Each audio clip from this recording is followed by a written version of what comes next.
Bonjour, je suis Marine L'Orphelin, médecin généraliste, chroniqueuse, conférencière et autrice du livre En pleine forme. Et je suis ravie de vous accueillir dans ce podcast. Vous d'abord, un podcast pensé et créé par les pharmaciens Aprium. Aujourd'hui, on va vous parler de la vaccination et plus particulièrement de la vaccination contre les papillomavirus avec nos experts du jour, avec Gonzague Abscheit. Bonjour Marine, je Bonjour suis Gonzague. effectivement pharmacien installé à Strasbourg et puis ravi d'être avec vous deux aujourd'hui pour parler de ce sujet. Et nous accueillons aussi Juju la Gigi. Cher Bonjour. concert, bonjour. Oui, bonjour. Tu es gynéco-obstétricienne? Ouais, je suis gynéco-obstétricienne et je suis aussi créatrice de contenu sur les réseaux sociaux, illustratrice et autrice du guide gynéco joyeux et décomplexé. Oui, tu nous fais des super dessins pour nous expliquer le quotidien en gynéco-obstétrique et toujours une belle manière de faire passer des messages de santé. Et je suis ravie d'être avec vous deux pour parler des papillomavirus. Il s'agit d'une grande famille de virus, plus d'une centaine de virus HPV, dont certains sont dits à haut risque. À haut risque puisqu'ils peuvent provoquer des cancers. Cancers qui donc peuvent être limités, évités grâce à la vaccination. Donc c'est génial. Cette vaccination, elle est recommandée en France depuis 2007 chez les jeunes filles, mais seulement depuis 2021 chez les jeunes garçons, alors que ses bénéfices sont indiscutables et indiscutés. On a aujourd'hui accès à de nombreuses études scientifiques qui confirment ces bénéfices, notamment dans la limitation de l'apparition de ces lésions précancéreuses. Malheureusement, la vaccination, elle est encore un peu boudée aujourd'hui dans notre pays, en France. La couverture vaccinale contre les infections à HPV est estimée à environ 40% des personnes concernées. 40% des jeunes filles, mais seulement 10% des jeunes garçons. Alors, on a encore des progrès à faire pour atteindre l'objectif de couverture vaccinale fixé à 80% à l'horizon 2030 dans la stratégie décennale de lutte contre les cancers. Alors, les instances publiques essayent d'améliorer l'accès à cette vaccination, notamment depuis la rentrée de septembre 2023, où elle est proposée gratuitement à tous les élèves de 5e. Mais là, encore une fois, les chiffres sont décevants. Alors, on va s'attarder tous les trois à déconstruire ces préjugés, ces fausses idées sur ce sujet de la vaccination et particulièrement de la vaccination du HPV. Et puis, on va rappeler aussi les risques de ces papillomavirus. Alors déjà, Juju la Gigi, je m'adresse à toi. Qu'est-ce que c'est que ce HPV, ces papillomavirus? Et quels sont les risques pour la santé? Alors les HPV, c'est une grande famille de virus. C'est les Human Papillomavirus, on en dénombre plus d'une centaine. Et en fait, on les connaît tous parce que le HPV1, par exemple, c'est celui qui vous file les verrues plantaires quand vous allez à la piscine. Donc on l'a probablement tous expérimenté un jour dans notre vie Malheureusement. quand on Oui. était plus jeune. Les HPV 6 et 11, par exemple, eux, ils donnent des verrues, mais des verrues génitales, beaucoup moins sympathiques, qu'on appelle aussi les condylomes. Et puis, les HPV qui nous intéressent et dont on va parler beaucoup aujourd'hui, c'est les HPV oncogènes. Alors eux, ils ont cette particularité, ils sont capables, en fait, quand ils nous infectent, de transformer nos cellules et de les faire devenir précancéreuses, puis ensuite cancéreuses.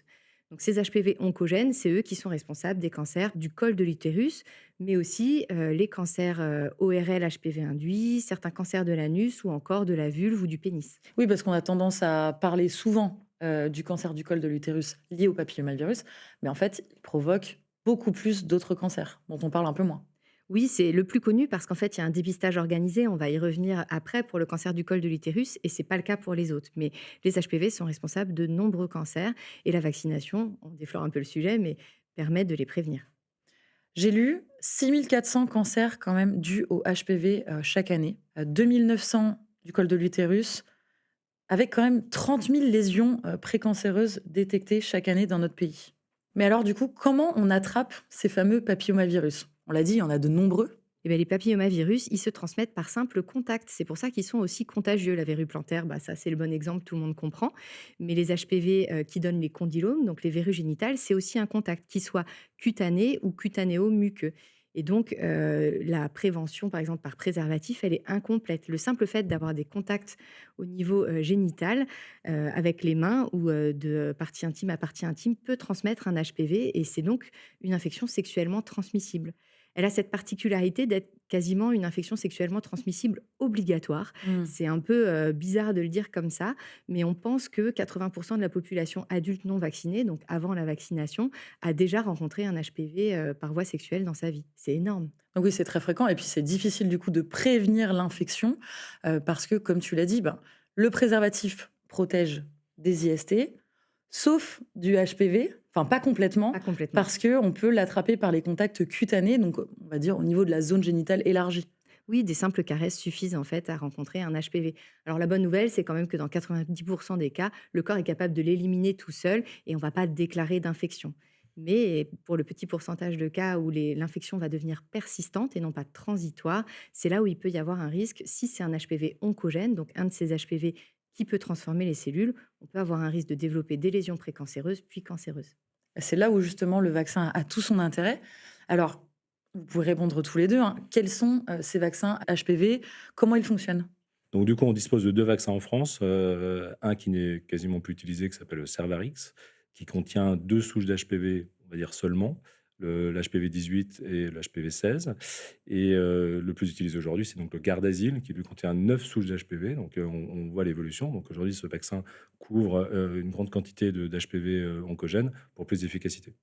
Voilà. Et donc, on a des vaccins aussi qui protègent contre les condylomes, contre les verrues? Oui, alors le Gardasil 9, il a donc 9 souches d'HPV et il contient entre autres le 6 et le 11 qui sont responsables de 90% des condylomes. Donc Voilà. quand on est vacciné, on est protégé en grande partie contre les condylomes également. Ah oui, donc c'est intéressant. Voilà, Carrément.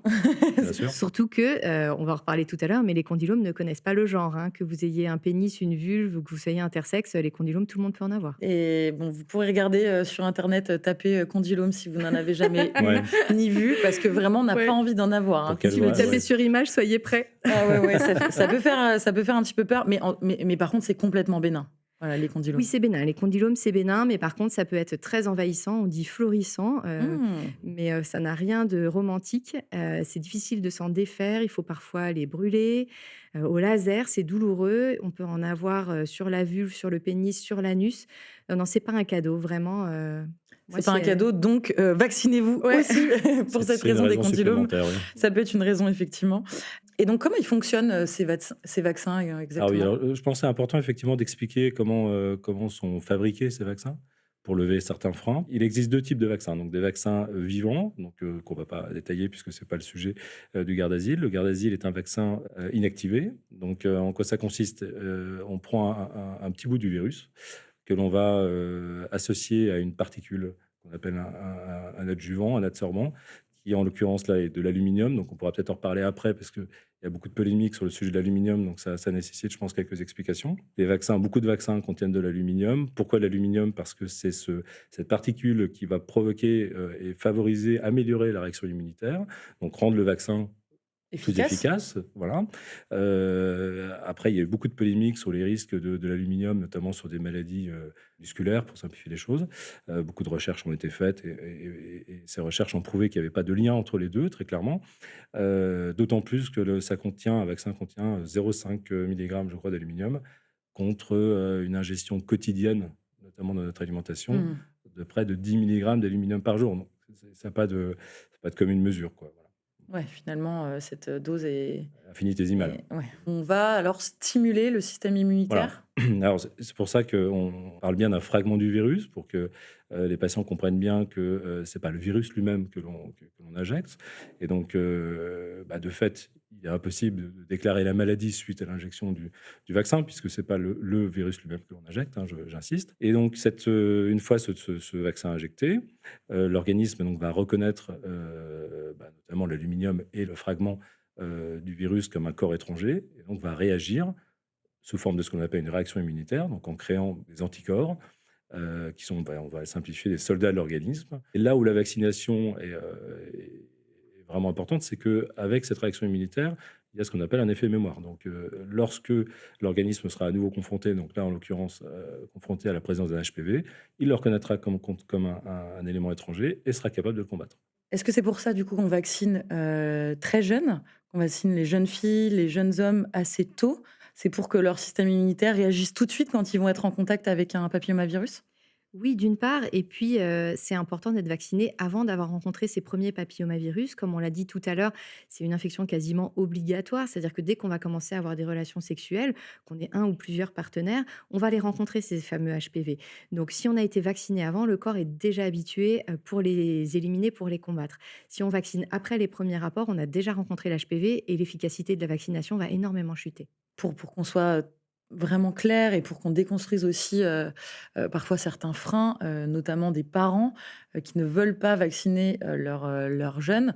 Euh, Vacciner contre le HPV n'a pas d'incidence sur leur vie sexuelle. Au contraire, c'est plutôt un moyen de les protéger le plus tôt possible. Il y a souvent une confusion de la part des parents, effectivement, où ils ont le sentiment que on fait une vaccination HPV à 11 ans et c'est l'entrée dans la vie sexuelle du jeune. Alors que c'est pas forcément, évidemment pas le cas et pas toujours, mais que c'est une protection pour l'avenir, quoi. Oui, C'est ça qui On est a important besoin d'en comprendre. d'anticiper vraiment et de le faire oui, c'est suffisamment tôt. important de le faire avant les premiers rapports. Et si on veut rassurer les parents, on peut leur dire que l'âge du premier rapport sexuel, il est autour de 17 ans. Ça n'a pas beaucoup évolué, même si on a l'impression que c'est toujours plus tôt. En fait, c'est pas vrai.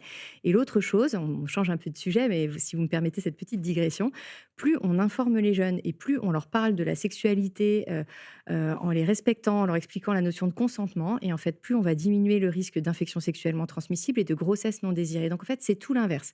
Parler de sexualité avec les jeunes, c'est leur donner les clés pour démarrer leur sexualité plus tard. Donc, leur expliquer à quoi ça sert le vaccin HPV, c'est aussi leur donner des clés pour être protégés et finalement, pas du tout y aller. C'est pas parce qu'on a eu son vaccin que tout de suite, direct, on va se mettre en quête de trouver quelqu'un et faire du sexe. On peut aussi ajouter qu'on vaccine à cet âge-là parce que c'est aussi l'âge où la réaction immunitaire est la plus forte.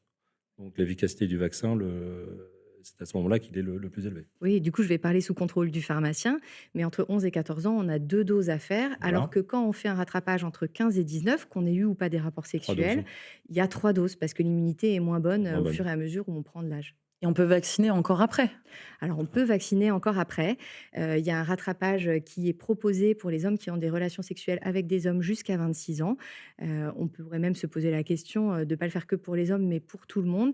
Mais en général, on a commencé à avoir des relations et donc on a rencontré des HPV. Et puis, l'immunité va être moins bonne, la réaction va être moins bonne. Mais c'est une question qui se pose. Il y a des pays où ça se fait. Ils vaccinent justement des femmes adultes qui ont Il y a déjà eu des des endroits où relations ça se fait, ouais, sexuelles, qui mais ont je déjà saurais eu pas des te... HPV. Alors, Ouais, on en discute de plus en on plus, en discute, ouais. justement, de vacciner après 26 ans, après le rattrapage, et notamment aussi les femmes, puisque ça concerne que les hommes qui ont des relations sexuelles avec les Aujourd'hui. hommes, pour le moment, le rattrapage à 26 ans. Donc on en parle effectivement pour les femmes. Pourquoi? Parce que c'est l'Académie de médecine qui analyse que, d'une part, ça permettrait d'avoir des décisions d'adultes et pas des décisions prises par des adultes pour des enfants. Mhm. Donc ça, c'est important. Mais également parce que beaucoup d'infections surviennent après cet âge-là. Donc ça sera un sens de continuer à vacciner après 26 ans. Et puis parce que il semble que le vaccin soit quand même efficace, même si l'HPV est présent dans l'organisme.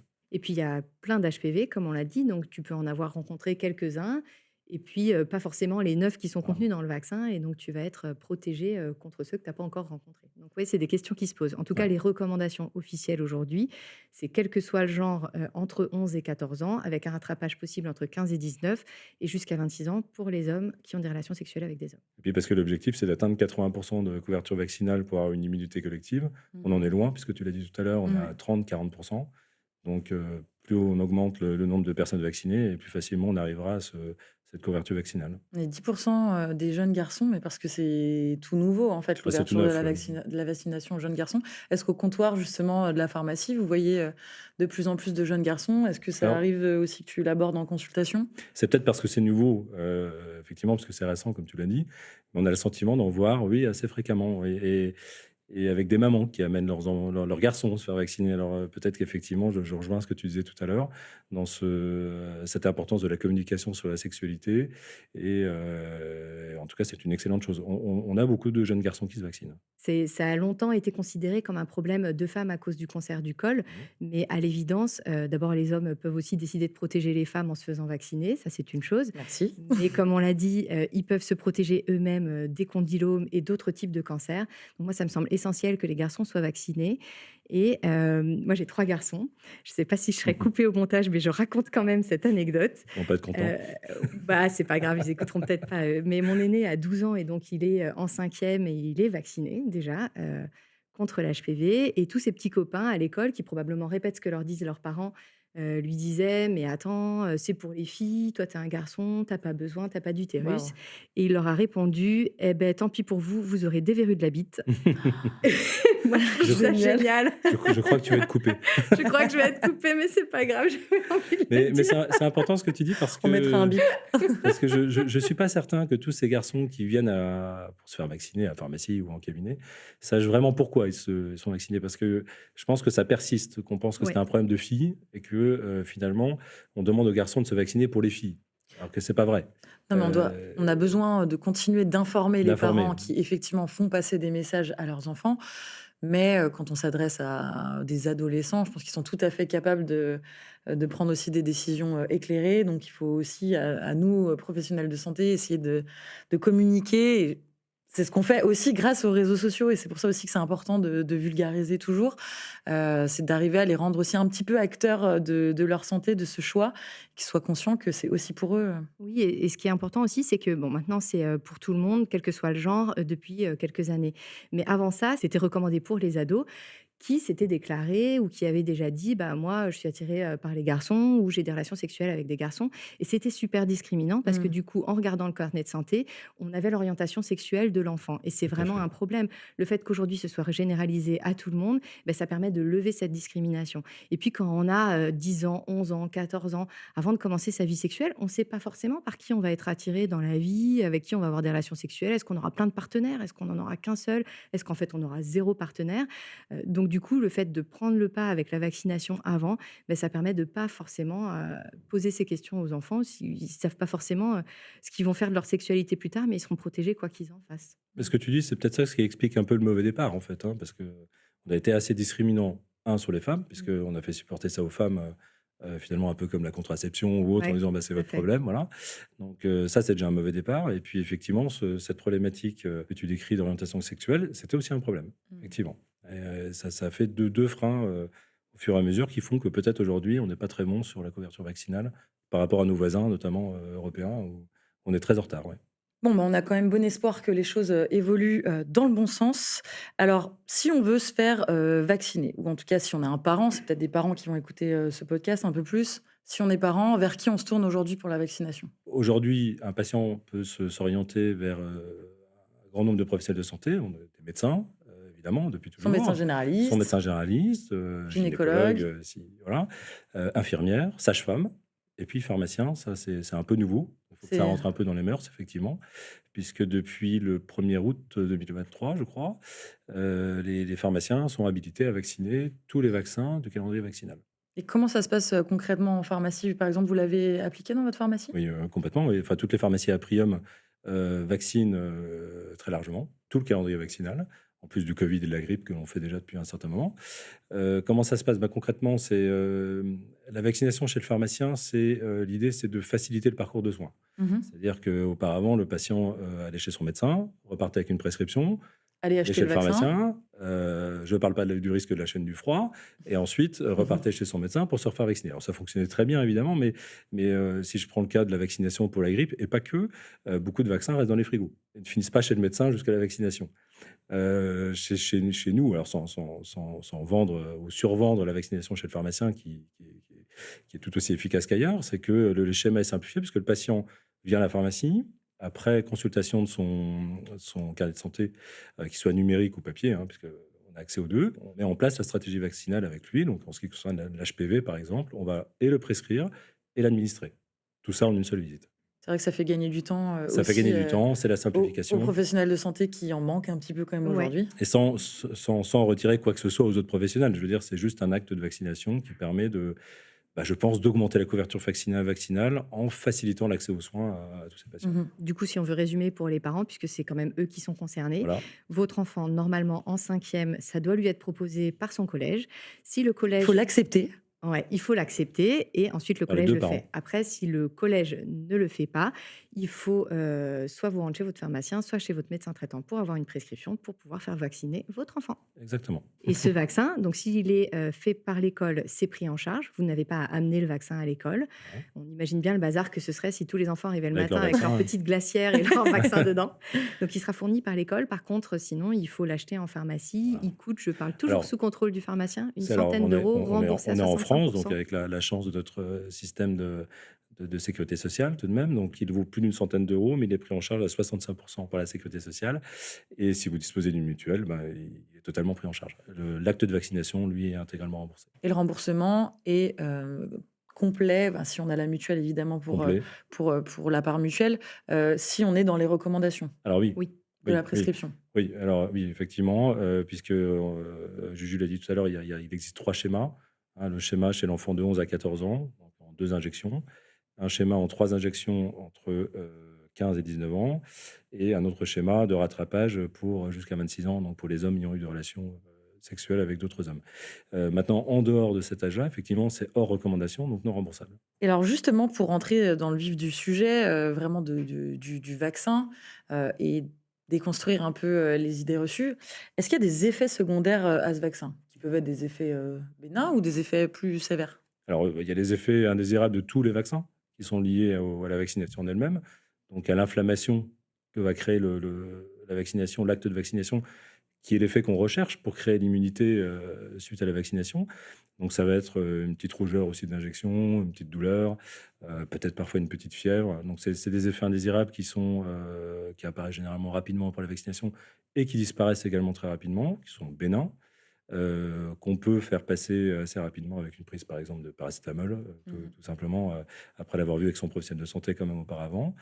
Et puis après, il peut effectivement, mais très rarement, y avoir des effets indésirables plus embêtants, type des réactions anaphylactiques, mais extrêmement rares. Oui, des réactions Vraiment, allergiques, des chocs allergiques, pardon, allergiques. excusez-moi, oui, pour être moins technique, oui, mais qui sont extrêmement rares, Oui, donc en fait, comme tous les comme vaccins, tous les vaccins. c'est normal d'avoir une petite réaction C'est normal. inflammatoire, vous l'avez dit, enfin immunitaire, et c'est plutôt le signe que le Que vaccin ça fonctionne, fonctionne. et c'est le signe que ça fonctionne. C'est un bon signe. Donc on peut rassurer complètement les gens finalement sur On ce peut, vaccin. hein, en France, on est un peu frileux sur les vaccins, on le sait, on n'a pas, voilà, on n'est pas un pays très pro-vax. Alors, C'est dommage, mais bon, et puis voilà, c'est comme ça. on a un recul énorme sur ce vaccin, il faut le dire, Oui, notamment il y sur a eu ses des effets centaines de indésirables. millions de doses distribuées Voilà, partout dans le monde en depuis Australie, en plus de 10 Suède, ans. voilà. Et il n'y a pas eu de remontée des cas de choses Du graves. tout. Alors notamment, il y avait eu débat à un moment en France sur est-ce que ça donnerait pas des maladies auto-immunes, et ça n'a jamais été prouvé.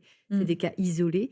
Malheureusement, on peut déclarer une maladie auto-immune dans sa vie, et c'est entre guillemets, Indépendant de la même sans vaccination, guillemets, c'est le hasard si ça Ouais, arrive après la malheureusement. vaccination. Quand ça vous arrive à vous, vous vous posez des questions, bien sûr. mais il y a des organismes de santé qui sont là pour veiller aux effets secondaires et pour justement les répertorier.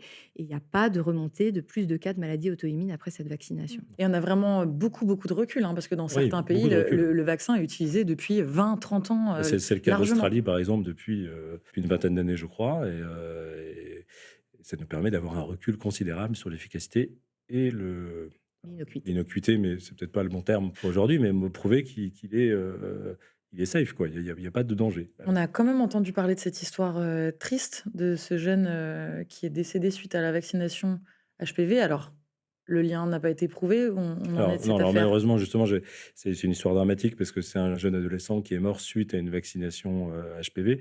C'est là où il faut faire attention aux termes que l'on utilise, puisque c'est prendre un raccourci. Mhm. En réalité, ce jeune garçon a eu une vaccination HPV dans le cadre d'un protocole de vaccination normal.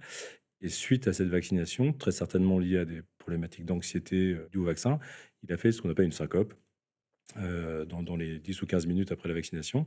Et c'est lors de la chute liée à la syncope que malheureusement il s'est blessé mortellement. D'accord. Donc, c'est un accident qui est dramatique, mais qui n'est en aucun cas lié à la vaccination HPV, mais qui a provoqué quand même un changement des protocoles de vaccination en cabinet ou en pharmacie, où dorénavant, il est fortement conseillé de garder les adolescents pendant une quinzaine de minutes en observation, et C'est suite bien. à cette vaccination en particulier. Mhm.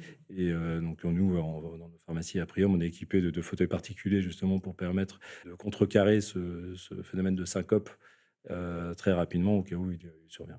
Oui, c'est rare que quand même un malaise survienne après une vaccination, mais voilà, avec un Alors, coup pas tant que avec ça. un coup de stress, avec la Oui, douleur, parce ça peut arriver. on en discutait tout à l'heure off avec Juju. Nous, on l'a Mm. vécu un certain nombre de fois lors de la fameuse vaccination Covid, où beaucoup de gens venaient avec de l'anxiété Bien sûr. par rapport à toutes ces fake news qui circulaient sur ce vaccin, et donc venaient se faire vacciner un peu contre leur gré, générant une anxiété et du coup parfois des syncopes. Mhm.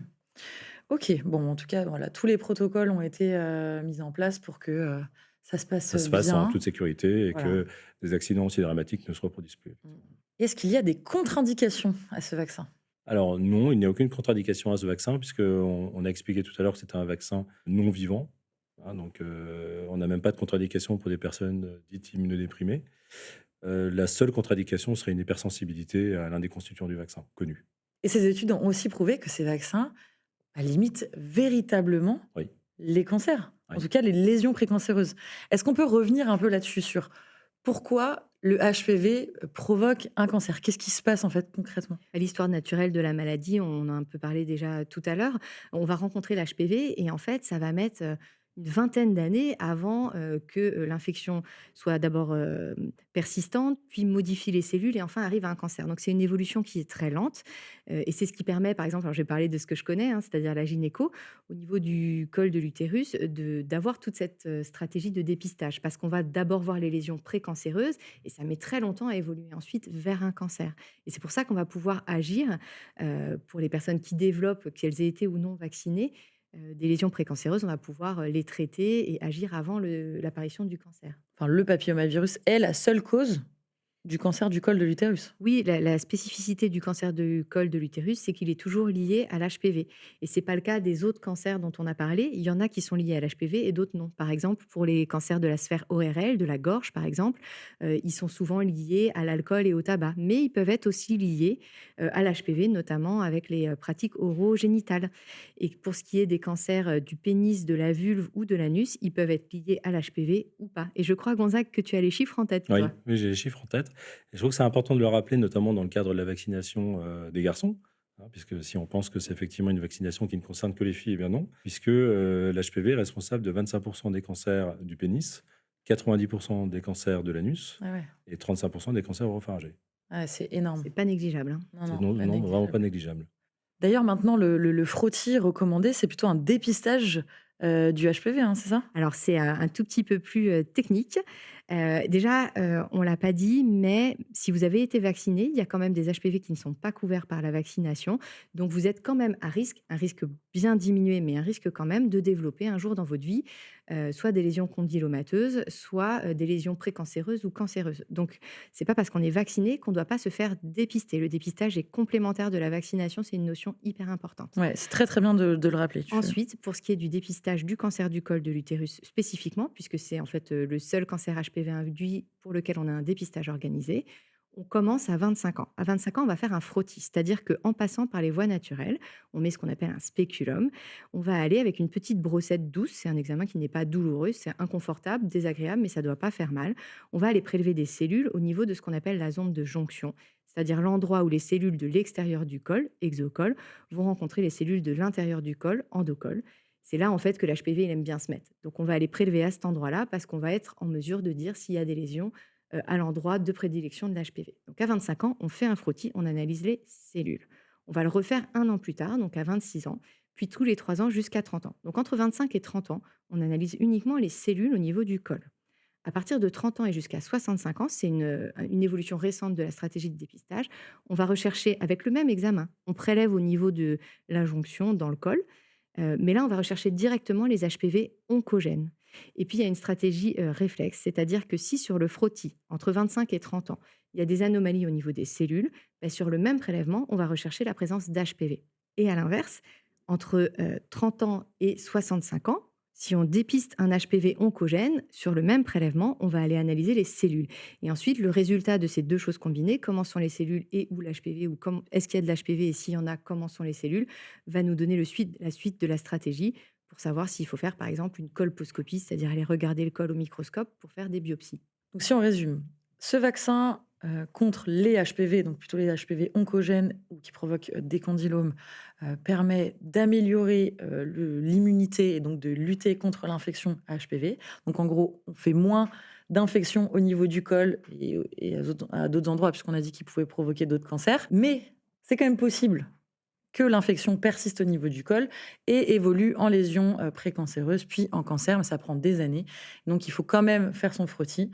Et si, du coup, si on dépiste une lésion précancéreuse ou un HPV, qu'est-ce qui se passe après? Tu as parlé de la colposcopie, mais est-ce qu'on peut traiter? Oui, on peut traiter, et heureusement, et toutes les stratégies de dépistage n'ont de sens que s'il y a un traitement derrière, parce que faire du dépistage s'il n'y a pas de traitement, ça n'a pas vraiment de sens. Donc là, en l'occurrence, on peut traiter les lésions on va beaucoup surveiller, on va être beaucoup moins actif qu'avant où on avait tendance à aller faire enlever des bouts de colle, ce qui s'appelle une conisation, assez vite dans la stratégie de prise en charge. Aujourd'hui, on sait que c'est des cancers qui se développent très lentement, que c'est une infection qui s'inscrit dans la durée. Donc, on va essayer de laisser sa chance au corps, si je puis dire, de guérir l'infection tout seul. Mais si ça persiste trop longtemps, s'il y a des lésions précancéreuses ou cancéreuses, on peut soit aller les brûler, soit aller retirer un petit bout de colle. Et s'il y a vraiment un cancer avéré, là, c'est de la chirurgie plus lourde, voire de la chimiothérapie, des prises en charge de cancer plus importantes. Ce qui est peut-être important de rappeler qu'il n'y a pas de traitement pour l'HPV. Oui, on ne peut pas traiter Il n'y a pas de l'HPV. traitement de On l'HPV. ne peut pas l'enlever. Une fois qu'il est là, il faut que votre corps fasse le boulot Non. tout seul. La seule façon, c'est l'immunité ou la vaccination. C'est pour ça qu'on peut parfois avoir eu un traitement des lésions, par exemple une conisation, c'est-à-dire on retire un petit bout de colle et avoir toujours de l'HPV après. Il va falloir que votre corps l'élimine tout seul. Donc on fait déjà une grosse partie du boulot en étant vacciné parce que on ne va pas s'infecter avec plein d'HPV.